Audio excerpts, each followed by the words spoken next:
finish, and the reason I'm finishing this series on mental illness is I really don't know where to go from here. And being my first time ever even discussing this subject throughout the Bible, even though we mention it here and there, I'm not a doctor, and I'm definitely not a psychologist. And I can tell you this, that if I were, and I was a Bible-believing one, which is the only one I'd want to talk to, but if I was a Bible-believing psychologist, I'd be dissecting these verses, because in them, listen, this is the mind of God's in the book. And if you want to address anything in this world, always go to the book. Because it doesn't really matter what profession you are, it doesn't matter what you do, there's principles that apply for everybody. And this thing is the absolute extent or complete study manual on mental illness. We're going to turn to Mark chapter 9. We're going to be looking at self-harm, at least where self-harm is involved with this one. But in this one passage we're going to read, it is so jam-packed with things that happen to people that have some type of mental illness, and like I said, I'm not going to tell you that all mental illness is demon possession. I think people that say that are stupid. Some people have physiological problems, but you're not going to tell me that all of it's not, that there's not some spiritual influence in some of it today. That's just as stupid. So there's a balance, and it's recognizing what is what. And in this case, it's obvious that there's a spiritual influence taking place, demonic influence, and man, it just turned this child's life upside down. And there's like three different passages through the Gospels. Always read, if you're going to study something, if one Gospel gives you the story, and you can see, because in most of these Bibles, they'll give you the other places in the Gospel where it's located. You say, well, it's the same story. Yeah, but it's got additional information. And the last account tells me something. I went, oh, look at that. So we'll get to it. Anyway, Mark chapter 9, look at verse 16. And it says, and he asked the scribes, what question ye with them? And one of the multitude answered and said, Master, I have brought unto thee my son, which hath a dumb spirit. And wheresoever he taketh him, he teareth him, and he foameth, and gnasheth with his teeth, and pineth away. And I spake to thy disciples that they should cast him out, and they could not. He answered him and said, O faithless generation, how long shall I be with you? How long shall I suffer you? Bring him unto me. I say it sometimes to my wife. How long shall I suffer? Of course, she says it to me too. But you can, for the Lord to be saying this to people he's around, it's like this faithlessness, but it's like, Lord, what? It didn't come out when they commanded it, but I guess he's saying it should have. Did for him, didn't it? But he's going to tell you another way to get rid of something that's a stubborn spirit. He says, how long shall I be with you? How long shall I suffer you? Bring him unto me. And they brought him unto him, and when he saw him, straightway the spirit tear him. We'll get into what that is. And he fell on the ground and wallowed foaming. And he asked his father, how long is it ago since this came unto him? And he said, of a child. Okay? And oftentimes it hath cast him into the fire and into the waters to destroy him. But if thou canst do anything, have compassion on us and help us. And Jesus said unto him, if thou canst believe, all things are possible to him that believeth. And straightway the father of the child cried out and said with tears, Lord, I believe, help thou mine unbelief. I think that's the most profound statement from a sinner in all the Bible. Lord, I believe, help thou mine unbelief. In other words, you believe the Lord, but you only believe him so far. You need help with your unbelief to believe him for exactly what he says all through the Bible. I know you believed him for salvation, but you don't believe him for your living. None of us do. We have to learn to do that. Help thou my unbelief. When Jesus saw that the people came running together, he rebuked the foul spirit, saying unto him, thou dumb and deaf. Now notice he added something to it. First it's a dumb spirit, now it's a dumb and deaf spirit. I charge thee, come out of him and enter no more into him. And the spirit cried and rent him sore, and came out of him, and he was as one dead, insomuch that many said, he is dead. And Jesus took him by the hand, lifting him up, and he arose. And when he was coming to the house, the disciples asked him privately, why could not we cast him out? And he said unto them, this kind can come forth by nothing but by prayer and fasting. Okay? So, if you got a situation with somebody with mental illness, prayer and fasting might help if you think it's spiritually connected. So let's look at some things. There's 5 things that he's doing. It all kind of boils down into 5 things. And that first thing is, it says he teareth him. I'm like, what, is he ripping the skin or what? What's going on there? No, it's talking about him having a fit. It's talking about him having convulsions or seizures. It teareth him. Why? Because look, this is all part of it. He's foaming at the mouth. Now we know that happens with someone who's having an epileptic seizure, which can be physiological, okay? But it also can be spiritual or spiritually motivated. He's foaming at the mouth and he's wallowing.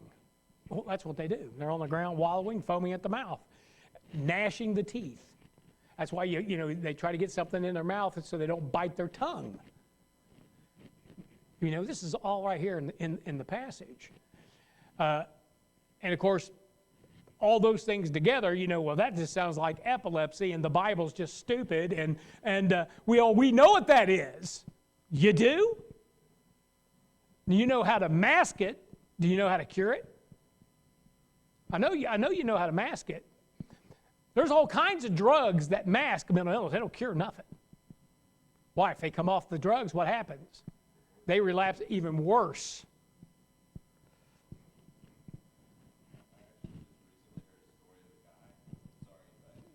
Go ahead.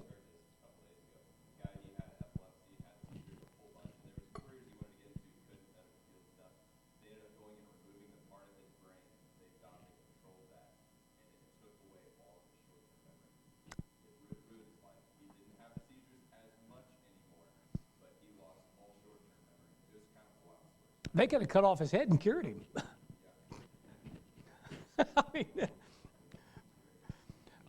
Listen, and I believe in doctors. The Bible says that they that behold need not a physician, but they that be sick. Okay? But I'm going to God first. I am going to God first, man. And I'm going to exhaust that to where he says you got to go to a doctor. I'm serious. Because some of the things, what's going on, the profession is just completely gone and woke, and be careful, You go under a male, you come out a female, you never know. Yeah, and he teareth him, foaming, and then he says he pineth away.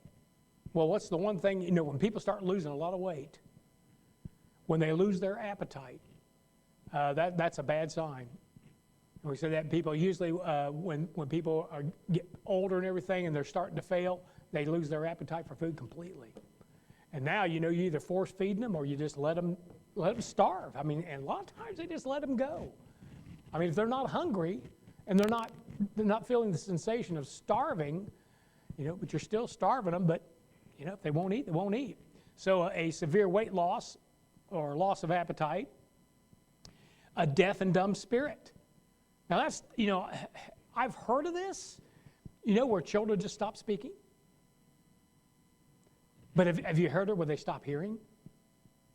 I don't know if I've ever heard of that, but I'm sure it's happened.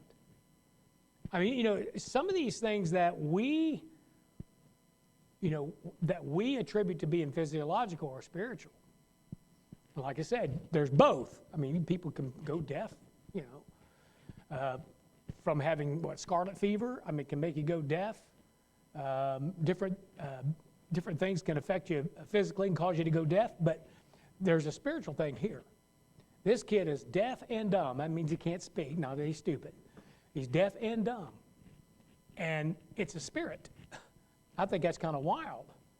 I don't know what kind of spirit goes around making people deaf and dumb, but evidently they're around. And it has started affecting him as a child. And here's the bad part about it is it says he falleth into the fire and into the water. Another passage we're going to read, it says he cast him into the fire and into the water. So he's suicidal. And that's why we say that being suicidal usually has a strong spiritual connection to evil spirits. Because you're not naturally, you do not want to destroy yourself. You want to live naturally. Now, we're not talking about extreme circumstances of being suffering, extreme circumstances of, there's been people that were facing something that was so horrendous they would rather die. I understand that. But we're talking about someone that, not facing that, but is trying to kill themselves. This happens with young people, but believe it or not, the rates among old people are very high. Suicide. And I always figured out that the young people, the old people realized there was nothing to live for, and the young people figured it out that there was nothing to live for. The old people came to that knowledge later on, and they don't have any purpose.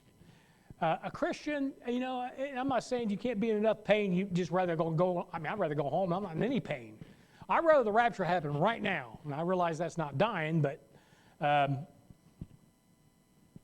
think that if I'm gonna move on. I had a Biden moment. I'm telling you, it's just gone.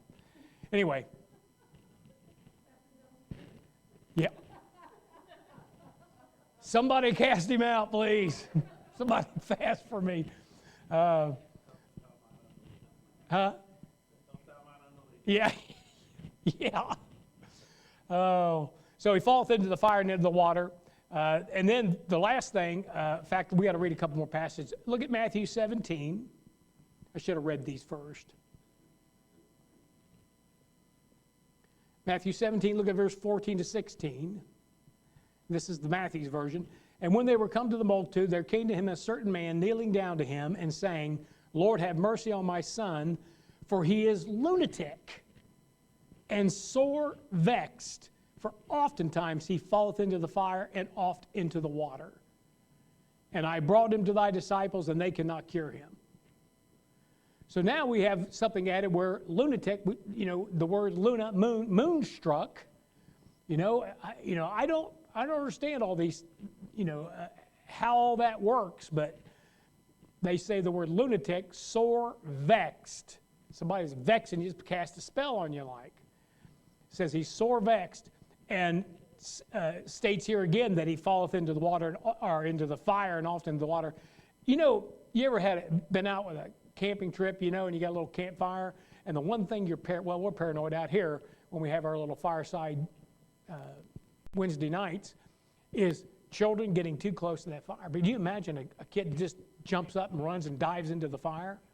That'd be terrifying, absolutely terrifying. Look at Luke chapter 9. Let's read one more passage here. Like I said, this passage needs to be studied by every psychiatrist and psychologist. Realize psychiatrist probably doesn't believe a word of it. And maybe the psychologists don't. We tend to try to take the Bible and we're educated now. Well, you think God ain't educated? You think God doesn't know everything and he put it in the book?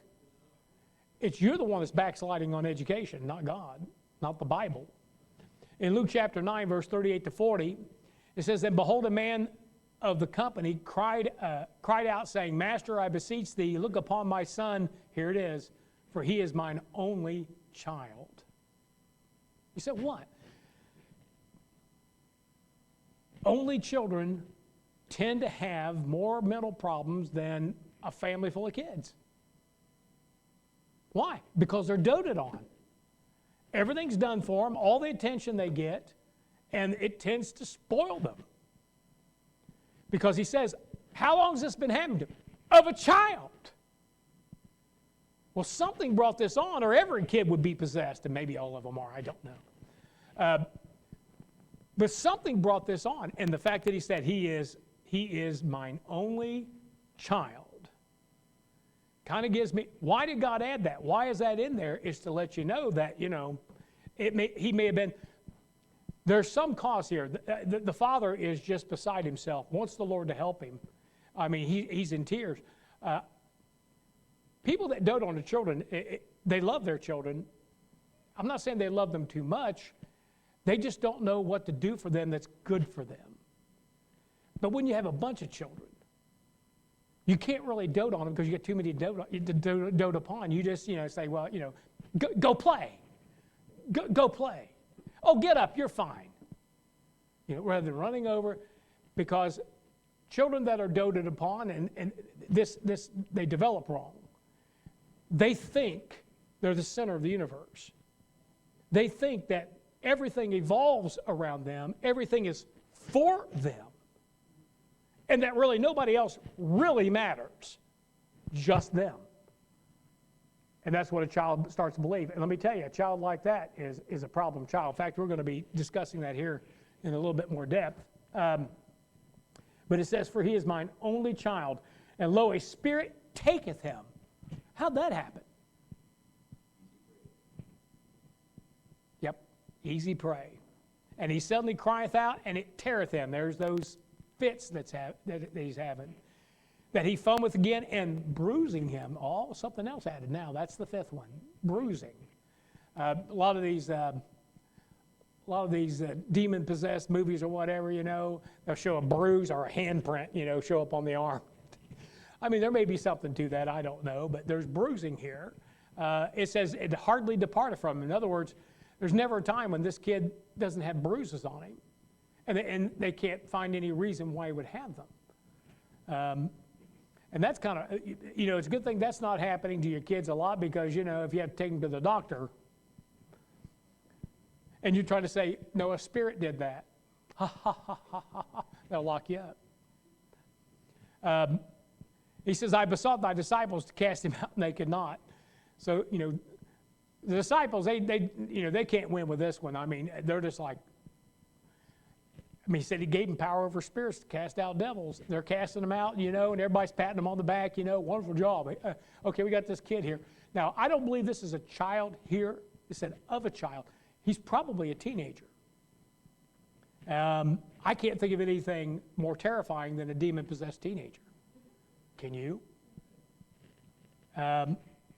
Now, so let's say he's an only child, he's indulged, he's undisciplined, he's spoiled, he's rebellious, which opens him up for attack. Let's say, I don't know that, I'm just saying that all the information there kind of leads me that something else is going on here. I just don't think the devil can point to your kid and take him. Especially when you're disciplining your kid, you're raising him in the nurture and admonition of the Lord. I just don't believe that. Now, that being said, can your child grow up to be a little rebel? Yep. It's possible. Now, here's what didn't happen. Okay, here's what didn't happen in all three accounts. Projectile vomiting of pea green soup. Not in there anywhere, man. Although you may have seen that with your children. An evil spirit talking or speaking in ancient languages. Yeah. Well, yeah, there's another one. I should have put that in. The rotating head spinning around, Levitation off the ground. When they're on the bed and they just rise up off the bed, it's like, I think that would be a definite sign of problems, The area getting freezing cold, where you're, it's 90 degrees outside, but you can see your breath in the room with them. And also a foul odor. Now, the foul odor may be there with kids, Do you realize, that thing is packed full of things. You can probably write a thesis on everything, on every symptom. Yeah, every symptom that you see there, you can probably write a thesis on it. And research it throughout the Bible. All right, let's look at something else. Now, this is the probably the most terrifying mental state that I can think of that the Bible talks about. And it's not one that you would, well, I don't say you won't institutionalize it. A lot of them may jail. But this is a child left to himself. This is a mental state of chaos. I find this terrifying. Had a missionary one time that, I don't know how many kids he had at the time, 9, he ended up with 11. And we had him come and visit. And I'm telling you, man, it was like you unleashed animals, chimpanzees, man, or something. I mean, they were anywhere, everywhere, destruction, and no accountability, it made me nervous, you know, and there's so many things you can get killed on at my place. I mean, you know, I got a barn full of stuff, you know, I got a pond, and I mean, there's just a lot of things you can get hurt on, and of course, we want to be careful with somebody else's children, and they just ran unabated, and it literally, I don't know who was crazier at the end of that thing, me or them. I know I never invited them back, ever. And they're probably grown now, and I won't invite them. Anyway. Yeah, if they survived, yeah. Well, he was a missionary. Now, I prayed for the country that he's going to. I did. I said, God, you got to help him. Huh? I guess, yeah. Don't say anything. And most of you probably don't know him, but you know, maybe none of you know him. But anyway, look at Proverbs 29:15. Says, "The rod and reproof give wisdom." Notice that. The rod and reproof. Now there's both. You know.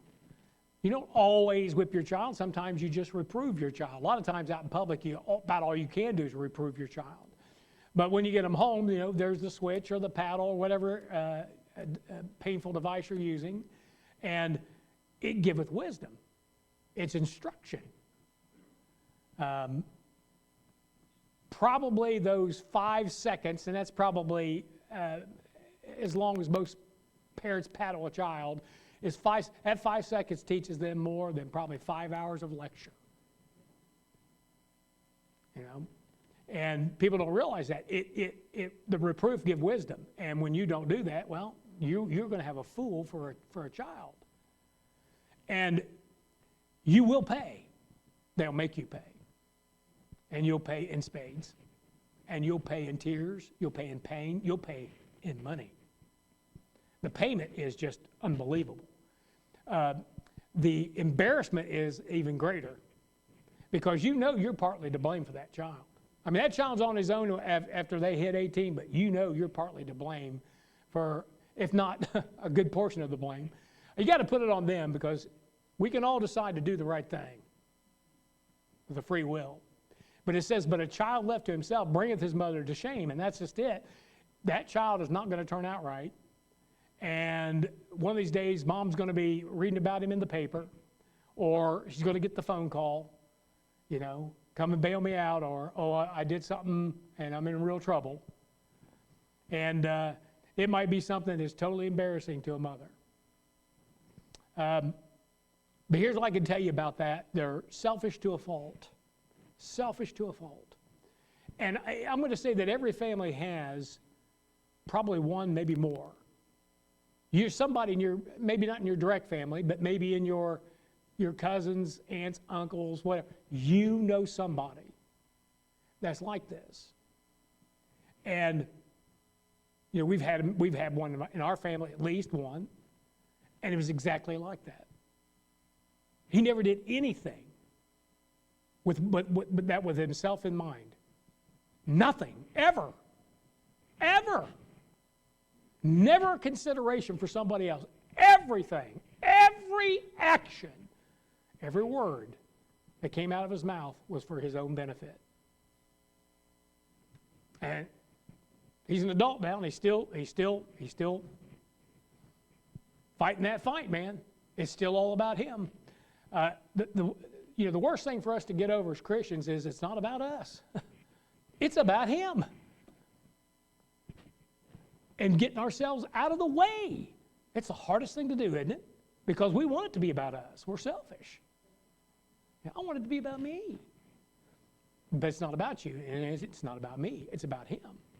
So, but this is selfishness to a fault. I mean, this is never the consideration of somebody else. And I could give you some particulars, but I won't because it is family. They're driven by only what they desire. That's what drives them, what they want in everything. And this type of individual is stressful. You almost can't be around them. Why? Because they're uncontrollable. Uncontrollable. They will tell you anything you want to hear. They will tell you everything you want to hear. They will tell you exactly how they're going to accomplish what you want them to, and they never will. Not one time will they do it. In other words, they'll just lie. They'll become habitual liars. Then they'll become pathological liars. They start believing their own lies. So their mouth and actions tell you they have no control. Now look at this, Proverbs 25:28. There's only two passages in the Bible that kind of really spell this thing out. And they're opposite each other. One's talking about someone that can control themselves and one that can't. And the first one here is the one that can't. It says in Proverbs 25:28, he that hath no rule over his own spirit is like a city that is broken down and without walls.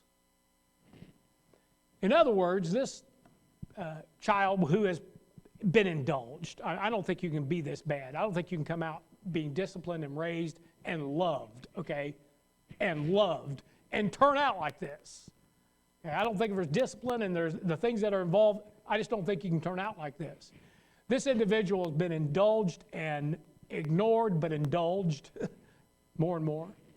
And notice it says he's like a city that is broken down and without walls. He's vulnerable to disaster. He's non-functioning. He's a non-functioning disaster. And the fact that there are no walls means that he's open for anything coming in. Drugs, alcohol, pornography, anything, man. I mean, he'll take it all in. Every addiction there is, man, he's wide open. He's no walls. He can't defend off anything. He is an Epicurean to the core. Eat, drink, and be merry, for tomorrow we die. You know those kind of people. They live for pleasure and pleasure alone. They live for self and self alone. And this guy's just, I mean, he said, he that hath no rule over his own spirit is like a city that is broken down and without walls. We've got some of those folks in our society, they scare me. Because why? You never know what they're going to do. They are a wild card, man. You don't know. Look at Proverbs 16:32.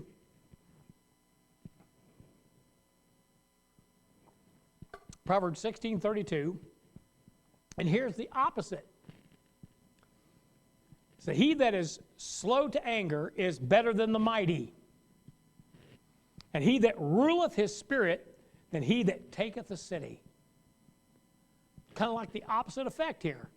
Here's a man that's conquering a city. He's not the one without walls that destroyed the city. He's conquering the city. But it says he can rule his spirit. You know, there's a couple things. Fight and flight. When you're faced with something, you know, they say usually there'll be fight or flight. Most people, it's flight. It's get out of there. And I'm not saying that, you know, sometimes the better part of valor is exiting left or getting out of there, getting out of the situation. Even the Bible tells you that. Sometimes it's time to fight. And the man that has control of his spirit, he's still experiencing all the anxiety you are, or somebody that's not disciplined. He's experiencing all of it, but he controls it. He's saying, we're not doing that. He's still scared. He still has fear. But he's not going to do that. Why? He can control his spirit. Somehow this thing has been really on my mind lately. I think it all kind of came to a head when I needed to climb up on a tower that I was just chicken to do. And I mean terrified. And it made me mad. I didn't want to ask somebody else to do it, and I did ask a few, but it didn't work out. And I'm like, okay. And I didn't want to ask anybody else to do it. I thought, I should be able to do this. I mean, with the proper safety, of course. I said, there's no reason. I'm not going to fall. I'm not going to, if I just, pay attention. And it made me mad that I didn't have control of my spirit to do that. And I mean, I think I would have rather fell off that tower than to not climb it. So I climbed it. So we terrified? Terrified. At least for the initial thing. Now I can climb up and down it, and I'm too busy working on what I'm working on. But I know I'm safe. I'm not going to fall. I might, dislocate a shoulder or something, but I'm not going to fall. But making myself do that and controlling myself, when you have a crisis or you have a disaster going on, the last thing you want is for somebody to lose it. Men, maybe some ladies might lose it, and believe it or not, the ladies are usually ashamed of their husbands when they lose it. Don't lose it. You tell that self, you say, self, shut up, and play the man. Just act like you know what you're doing. Just act like you're not afraid, and that will put so much calm on your family, even though you're going, this is a disaster. But it's having rule over your spirit. This individual has no rule over their spirit whatsoever. That's bad. That's really bad. So when you've got a child that can't control themselves, they're a nightmare. And to everyone around them, they're a literal nightmare, not knowing what they'll do next. As an adult, they're mean, manipulative, and manic. You can usually spot one is they're either up or they're down. Okay, that's the other thing. I don't want to be a 10 or a 1. I want to be a 5. I want to be in the middle. I want to be that steady Eddie kind of guy. Now I tend to be manic. I can go up here,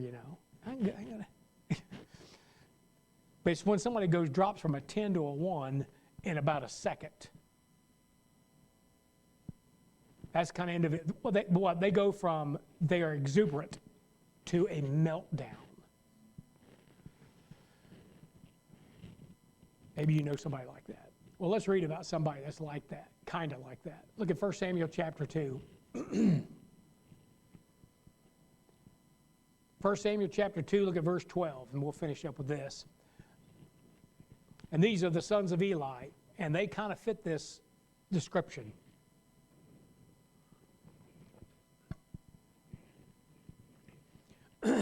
Now, these are grown men now. They're not children, but they're Eli's children, but they're grown. It says, now the sons of Eli were sons of Belial, verse 12, and they knew not the Lord. Oh, that's bad right there. Here they go. Their daddy, is the high priest or the judge in Israel. I guess he's the judge in Israel, and he stands in the gap between, God and Israel, but yet his children are sons of Belial. You see, we're going to find out that the massive failure that is these two boys gets laid right at his feet.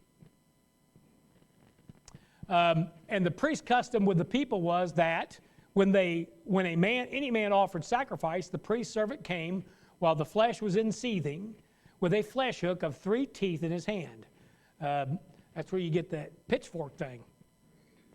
They're sons of Belial, and they got pitchforks.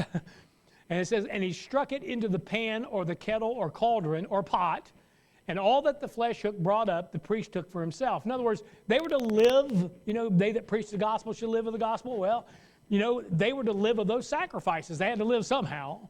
They didn't have their own inheritance. They were the inheritance. They belonged to the Lord. And how they survived was you brought the sacrifices, and they partook of those sacrifices. And while it was seething, they would take a flesh hook and go in there and get some of that meat and bring it up. Whatever they brought up, it was theirs. Okay? And he struck it into the pan, or kettle, or cauldron, or pot, and all that the flesh brought up, the priest took for himself. So they did in Shiloh unto all the Israelites that came thither. Also, before they burnt the fat, the priest, now the fat belongs to the Lord. The priest's servant came and said to the man that sacrificed, give flesh to roast for the priest. For he will not have sodden flesh of thee, but raw. It said he's supposed to put it in a pot where it's seething, where it's cooked. And if any man said unto him, let them not fail to burn the fat presently. In other words, hey man, leave that thing alone. That fat's got to be burned off there first anyway. That belongs to the Lord. Then take as much as thy soul desireth. Then he would answer him, nay, but thou shalt give it me now, and if not, I will take it by force. See how impulsive these boys are? They're impulsive to take what they want when they want for their own benefit, even if it means defying God. Wherefore the sin of the young men was very great before the Lord, for men abhorred the offering of the Lord. They didn't even want to make their sacrifices because of these two. You know, there's a lot of kids out of church, maybe because of some preacher. I don't know. And they abhor the, I'm not going to say the house of God, but they abhor the church house because of some preacher or something they've experienced in church. That's a sad thing. Now, I think Eli loves God. I really do. But evidently, man, he didn't spend 2 minutes with them boys and raising them right. It says now, look at 1 Samuel 2:22, or get down to verse 22. Pick it up there. It says now, Eli was very old and heard all that his sons did unto all Israel. Now this is how bad it got. How they lay with women that assembled at the door of the tabernacle of the congregation. They're fornicating right there at the temple door, or in that area. And he said to them, why do ye such things? I don't think that would be what I'd ask them. I said, which one of you wants to die first? Maybe that's the question you should ask them. Why do you such things? For I hear your evil dealings by all this people. Oh, and so in other words, everybody's telling Eli. I mean, it's one thing, you know, the parents don't know what that little evil critter's doing. It's another thing when everybody's coming to you and say, hey, you know, your kid's, he's wrecking our world. He says, nay, my sons, for it is no good report that I hear. He didn't get one single he didn't get any good reports. You make the Lord's people to transgress. If one man sin against another, the judge shall judge him. But if a man sin against the Lord, who shall entreat for him? The only thing is that when he's, you know, when you sin against people, you are sinning against God, right? It's the same as. I don't quite understand that. It's almost like, you know, if you just do these little things, it wouldn't matter. But you're doing these big things, and you're doing them connected with the temple and the sacrifice. It says, notwithstanding what? They hearken not. They can't be reproved. They hearken not to the voice of their father, because the Lord would slay them. Almost like the Lord is hardening them at this point. Now, these aren't children. These are grown men. And when they get to a certain point, God says, okay. You know how God brings a guy to his own demise? He just either lets him go or he hardens his heart. You'll take yourself to your own demise and disaster. It's in you to do that. God just helps you along. In other words, he gives you the rope to hang yourself with. You got to fear God. 1 Samuel 3:13. Turn there.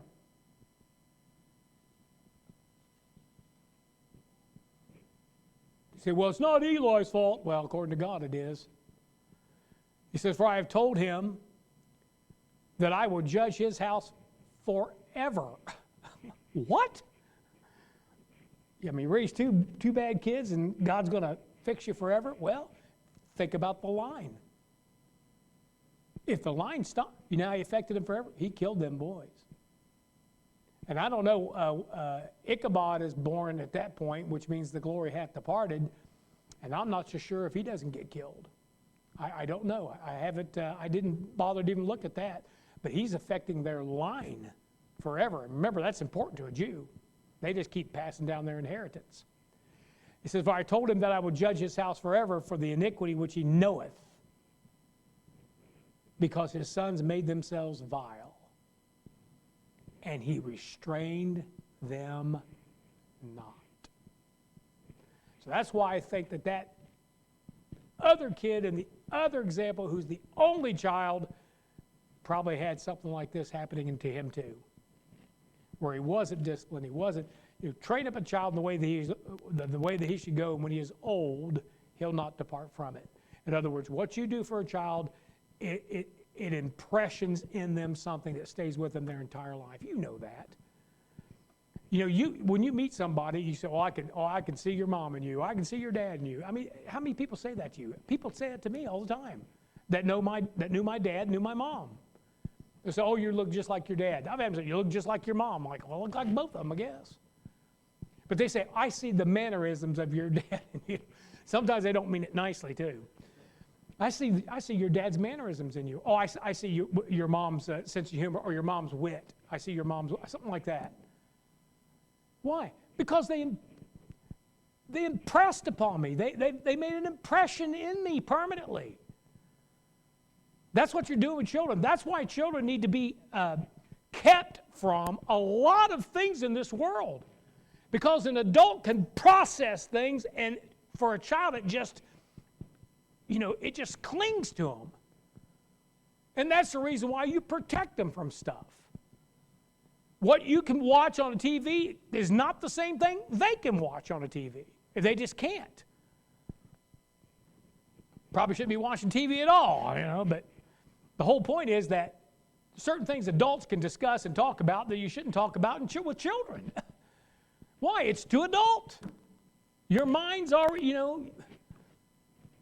the things everybody in here could tell me things that messed them up when they were young. There's always something. And you could probably pick the time, the place, and the situation and say, that messed with me right there. Happens to every kid. And the Bible says, just watch what you do. Don't just think that your kids can handle it. They're children. They can handle it. Now we got children running the planet, practically. We're supposed to listen to what children don't know anything. Teenagers don't know anything. Adults probably up to the age of 30 don't know much. It's probably from that point on you start really seeing life for what it is. And that somebody shouldn't have to support you from the cradle to the grave. But that's what they believe now. I don't know who they think is going to do it after we're dead. I mean, after this generation dies off, who's going to take care of them? Because they don't want to work. If they think somebody owes them something, nobody owes them anything. Who's putting that mentality there? This is parents. Parents have no sense. And their children are just going to try to leech off of the system. But if that system dies on you, your kids die. Or they'll be shot. Why? Because they're not going to function well. But people that have learned to stand on their own 2 feet and been raised right and disciplined right, they're going to get to work. They're going to work through the problem. These kids can't work through anything. Anyway, that's what I've got on that. I still went to 5 till. Yep. Anybody got a question or a comment?